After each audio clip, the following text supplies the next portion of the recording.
నమస్కారం Jagtial city news కి స్వాగతం. ముందుగా ప్రధానాంశాలు.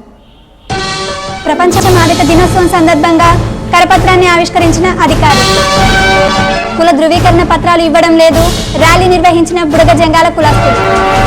ఉత్తరాఖండ్ మృతులకు ఘన నివాళి. 26వ ప్రపంచ మాదక ద్రవ్యాల నివారణ దినోత్సవాన్ని పురస్కరించుకొని స్థానిక ఆర్డీఓ కార్యాలయంలో కరపత్రాన్ని ఆవిష్కరించారు. మాదక ద్రవ్యాలతో యువత పెడదోవ పడుతుందని ఈ సందర్భంగా పలువురు ఆందోళన వ్యక్తం చేశారు.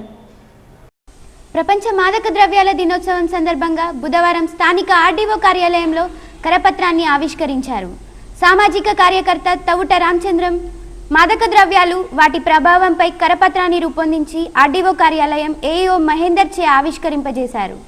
ఇటీవలి కాలంలో పొగాకు, పాన్ మసాలాలు, నల్లమందు, గంజాయి, హెరాయిన్, కోకాయిన్ లాంటి మాదక ద్రవ్యాలకు యువత అలవాటు పడుతుందని ఆందోళన వ్యక్తం చేశారు.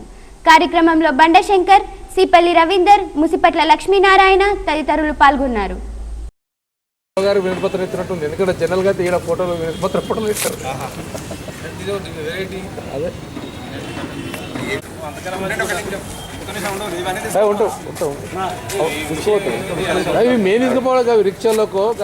ప్రపంచ మాదక ద్రవ్యాల నివారణ దినోత్సవం సందర్భంగా తౌట్ రామచంద్రం అనే నేను ఒక పాంప్లెట్ను రూపొందించడం జరిగింది. ఈరోజు యువత అనేక మాదక ద్రవ్యాలకు అలవాటు పడి హెరాయిన్, కొకైన్, నల్లమందు, గంజాయి ఇలాంటి మాదక ద్రవ్యాలకు అలవాటు పడి యువత నిర్వీర్యం అయిపోతుంది. వారిని దృష్టిలో పెట్టుకొని ఈ కరపత్రం రూపొందించడం జరిగింది. ఈరోజు ప్రపంచవ్యాప్తంగా దీని నివారణ దినోత్సవం జరుపుకోవడం జరుగుతుంది. కాబట్టి దానికి స్పందించి ఈ కరపత్రం రూపొందించడం జరిగింది. ముఖ్యంగా యువతరం నిర్వీర్యం అయిపోతుంది. ఎందుకు పనికి రాకుండా 40 ఏళ్ళకే paralysis, heart attack, cancer, kidney failure తదితర భయంకర రోగాల బారిన పడి యువత నిర్వీర్యం అయిపోతుంది. అదే బాధతోటి ఇది రూపొందించడం జరిగింది. యువత చెడిపోతుందన్నటువంటి ఉద్దేశంతో ఒక మంచి యొక్క మెసేజ్ని ఇవ్వాలనే ఉద్దేశంతో వారు ఈ కార్యక్రమం రూపొందించడం ఎంతో సంతోషించే విషయం. దయచేసి యువత ఇతరత్ర మార్గాలకు పోకుండా దేశభక్తితో ప్రపంచంలోనే మన యొక్క భారతదేశ ఔన్నత్యాన్ని పెంపొందే విధంగా మరి యువత చేయాలని ఈ సందర్భంగా కోరుకుంటూ మరి దేశం లోపల యువతను పెడదారి పట్టిస్తున్నటువంటి ఈ గుట్కా వ్యవస్థ కానీ, సిగరెట్ కానీ, మద్యపానం కానీ ఇవి పూర్తిగా నిర్మూలించడానికి మన జగిత్యాల పట్టణం లోపల సామాజికవేత్త అయినటువంటి తౌట రామచంద్రం గారు వారెంతో కృషి చేయడం జరుగుతుంది.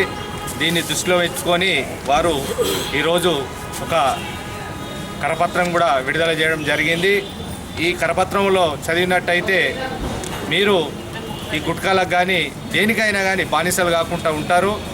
శరీరాన్ని క్షీణించేటువంటి ఈ గుట్కాలు, పాన్లు, సిగరెట్లు, మద్యము దూరం ఉంచినట్టయితే మన భవిష్యత్తు కూడా ఇంకో ఎంతో ముందుకు వెళ్ళడానికి అవకాశం ఉంటుంది. కాబట్టి 26 ప్రపంచ మాదక ద్రవ్యాల నివారణ దినోత్సవం సందర్భంగా ప్రముఖ జగిత్యాల సామాజిక కార్యకర్త, శ్రీలాంగ్ జర్నలిస్టు ఈ తౌటూరు రామచంద్ర గారు యువతకు మంచి సందేశాన్ని ఇచ్చే కరపత్రాన్ని రూపొందించిన వారికి ధన్యవాదములు. ముఖ్యంగా యువత ఈ పొగాకు, గుట్కా, పాన్ మసాలా, విస్కీ ఇట్లాంటి మాదక ద్రవ్యాలకు అలపడి వాళ్ళ యొక్క భవిష్యత్తును, ఎందుకంటే ఆయుర్దాయాన్ని చాలా క్షీణింపజేసుకుంటున్నారు. కాబట్టి వారికి మార్గదర్శనం ఇచ్చేటందుకు కొంత మంది యువకులనైనా తను తీసిన ఒక కరపత్రానికి కొంత 10 మంది అయినా కానీ దీన్ని వాళ్ళ యొక్క దీని గురించి ఇందులో ఎంత ప్రయోజనకరంగా ఉందని తెలిసి వాళ్ళకి బయటపడితే వాళ్ళ ఆయుష్ను పెంపొందించడానికి ఎంతో దోహదపడుతుంది. ఎంఆర్ఓ కార్యాలయంలో బుడగ జంగాల కులస్తులకు ధృవీకరణ పత్రాలు ఇవ్వడం లేదని నిరసన వ్యక్తం చేశారు. ఈ సందర్భంగా ర్యాలీ నిర్వహించి ఆర్డీఓ కార్యాలయంలో వినతి పత్రం అందజేశారు. ఎంఆర్ఓ కార్యాలయంలో తమకు కుల ధృవీకరణ పత్రాలు అందించటం లేదని బుధవారం బుడగ జంగాల కులస్తులు నిరసన వ్యక్తం చేశారు. ఈ సందర్భంగా స్థానిక ఆర్డీఓ కార్యాలయం వరకు ర్యాలీగా వెళ్లి వినతి పత్రం అందజేశారు.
పట్టణంలో గత 30 సంవత్సరాల నుంచి బేడ బుడగజంగాల వ్యక్తులు 18వ వార్డులో నివసిస్తున్నారు.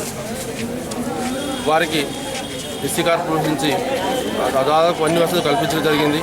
కానీ మన జగిత్యాల ఎంఆర్ఓ గారు ఎవరైతే ఉన్నారో, కొత్త వచ్చిన ఎంఆర్ఓ గారు ఉన్నారో వారు మాత్రం వీరికి బేడ బుడగజంగా సర్టిఫికేట్ ఇవ్వడానికి మాత్రం వెనుగాడుచున్నారు. వారు జగిత్యాల పట్టణంలో 18వ వార్డుకి వచ్చి బేడ బుడగజంగాల కాలనీలో కూడా వాళ్ళు పరీక్షించి వాళ్ళు నిజమైన బేడ బుడగజంగాలుగా గుర్తించి వాళ్ళని మీరు నిజంగా బేడ బుడగజంగాలు మీరు తప్పకుండా రండి, మీరు అప్లికేషన్ పెట్టుకోండి అంటే వాళ్ళు దాదాపు ఒక 10 మంది పెట్టుకుంటే అందులో ఒక ఇద్దరికే ఇచ్చి మిగతా వారిని ఏదైతుందో రోజు ప్రతిరోజు వాళ్ళు, ఎందుకంటే ఈరోజు చేసుకుంటే బతికేటువంటి వాళ్ళు పిల్లలకు స్కూల్లో కానీ వాళ్ళకి కానీ చాలా ఇబ్బందికరమైన పరిస్థితి వాళ్ళు ఎదుర్కొంటారు. వాళ్ళు ఇప్పుడు ఎందుకంటే వాళ్ళు చదువుకోవడమే కష్టం. అసలు మేము ఆడ ఒక చైల్డ్ లేబర్ స్కూల్ పెట్టిన తర్వాత చదువు నేర్పించడం జరిగింది.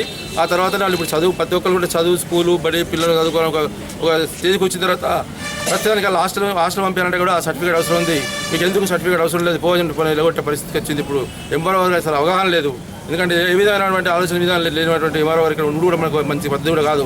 వాటిని తక్షణం తొలగించి వేరే కొత్త ఎంఆర్ఓ పెట్టించి ఇలా న్యాయం చేకూర్చాలని మనకి బేడాబుడిగజంగాల హక్కుల పోరాట సమితి బేడాబుడిగజంలో ఉన్నటువంటి బేడాబుడిగజంగాల ధర్నా కార్యక్రమానికి వచ్చేసినటువంటి ఒక మరి ఈ రాష్ట్రంలో తెలంగాణ 10 జిల్లాలో ఉండబడేటువంటి యొక్క బేడాబుడిగజంగాలకు ప్రఖ్యాతిగాంచినటువంటి యొక్క కళా బృందాలకు ఈనాడు ఏదైతుందో మరి వీళ్ళ యొక్క కళ సంపద అనేది ఈ సినిమాల వల్ల ఈ టీవీల వల్ల వీళ్ళ కళ సంపద కూడా కోల్పోయిన పరిస్థితి విధంగా ఉన్నది. కాబట్టి మరి ప్రభుత్వం ఏదైతుందో మరి 84 వరకు 2008 వరకు 84 జీవోను 1976లో సెంట్రల్ గవర్నమెంట్ పార్లమెంట్లో బిల్లు ఆమోదం చేసి అదొక జీవో జారీ చేసింది. ఈరోజు అప్లికేషన్ ఇవ్వగానే మీ సేవ ద్వారా ఒక 5 రోజులలో సర్టిఫికెట్లు ఇచ్చేస్తున్నారు. మరి ఇక్కడ ఉన్నటువంటి ఎంఆర్ఓ గారికి నేను కూడా కలిశాను. అక్కడి నుంచి ఎస్సీ కమిషన్ కూడా ఆర్డర్ పంపించారు. ఇప్పటికి కూడా నిర్లక్ష్యం చేసి ఈ పిల్లలను చదువుకోకుండా నిరక్షరాస్యత పోకుండా ఈయన ఒక దళిత కాన్సెప్ట్ ఉన్నటువంటి యొక్క ఎంఆర్ఓ గారు మరి ఈ విధంగా చేస్తుడు సరి అయింది కాదు. ఈ ఎంఆర్ఓ గారు తక్షణమే పెద్దలు మీరు ఇటువంటి దళితులకు అన్యాయం చేస్తుడు కాబట్టి మీరందరూ దీని మీద మరి ఆయన కనుక ఇక్కడి నుంచి పంపించాలని నేను మీ అందరి ముందర హెచ్చరిస్తున్నాను.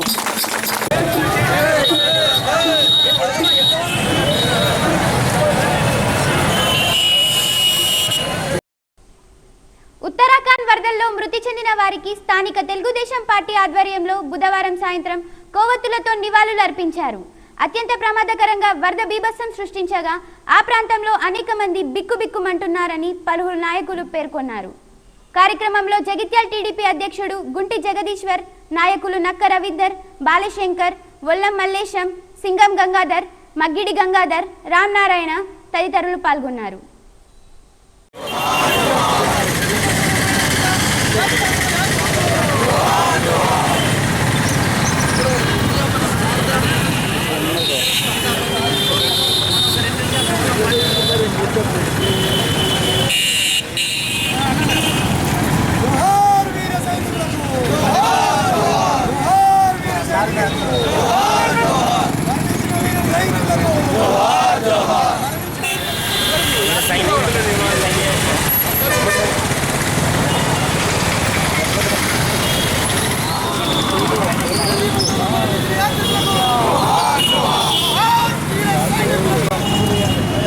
నెక్కా మూమెంట్లో మేము అక్కడికి బయలుదేరాం. సాయంత్రం ఈవినింగ్ 6 గంటలకు పోయాము. 6 గంటలకు వెళ్తే అక్కడ వర్షం చాలా కురుస్తుంది. మేము భయపడి ఫ్యామిలీస్ అక్కడికి ట్రెక్కింగ్ కోసం పైకి వెళ్ళాము. వెళ్తుంటే అప్పుడే వర్షంతో కొన్ని రాళ్ళు కూర్చోడం జరిగింది. 8 ఫ్యామిలీస్ ఫాస్ట్గా వెళ్ళిపోయి గుర్రాలతో పైకి వెళ్ళిపోయారు. మేము 3 ఫ్యామిలీస్ కిందనే గౌరికుండలో ఉండిపోయాము. మార్నింగ్ వెళ్దామని అంటే కూడా అప్పుడు రాళ్ళు పడుతున్నాయి. పైకి వెళ్ళనివ్వడానికి ఆస్కారం లేదు అని చెప్పి పోలీసు వాళ్ళు మమ్మల్ని పోనివ్వలేదు. అంతలోకే పైన తెలుసుకుంటే నైట్లో అన్ని బ్రిడ్జ్లు కొట్టుకుపోయినాయి. వాళ్ళు అక్కడికి వెళ్ళి రావడానికి కూడా స్కోప్ లేదు. గవర్నమెంట్ కానీ చర్య తీసుకోకుంటే 10 రోజులైనా 15 రోజులైనా వాళ్ళు అక్కడే జీవించాల్సి వస్తుంది అని చెప్పి ఇంటిమేషన్ రాగానే మేము గౌరీకుండలోకి వెళ్ళి కాల్ చేసి సేఫ్ సైడ్ ప్లేస్కి వెళ్ళాము. వెళ్ళిన గంట తర్వాత గౌరీకుండ అనేది కూడా మొత్తం నేలమట్టం అయిపోయింది. మేము దిగ్విజయంగా యాత్ర చేసిన కాడికి పూర్తి చేసుకొని తిరిగి వచ్చాం. చార్ధామ్లో దోధామ్ అయిపోయింది, తీన్ధామ్లో కేదార్నాథ్ ఒకటి దర్శనం కాలేదు. బట్ సేఫ్గా తిరిగి వచ్చినాం, అదే సంతోషం. రవితేజ హీరోగా బలుపు అనే చిత్రం శరవేగంగా షూటింగ్ జరుపుకుంది. ఇప్పుడు ఆ సన్నివేశాలను ఓసారి చూద్దాం. రవితేజ, శృతి హాసన్, అంజలి జంటగా నిర్మితమవుతున్న బల్పు చిత్రం షూటింగ్ శరవేగంగా జరుపుకుంటుంది. పీవీపీ సంస్థ ఈ చిత్రాన్ని నిర్మిస్తుండగా నిర్మాత పరందీప్ పొట్లూరి, డైరెక్టర్గా గోపీచంద్ మలినేని కాగా ఎస్ఎస్ తమన్ సంగీత స్వరాలు అందిస్తున్నాడు. నన్ను తాకిన అలల్లో చేజారిన మనస్సు ఏమైందో అలా అలా తనటు ఇటు తిరుగుతూ ఏమైందో ఎలా ఎలా ఏమైందో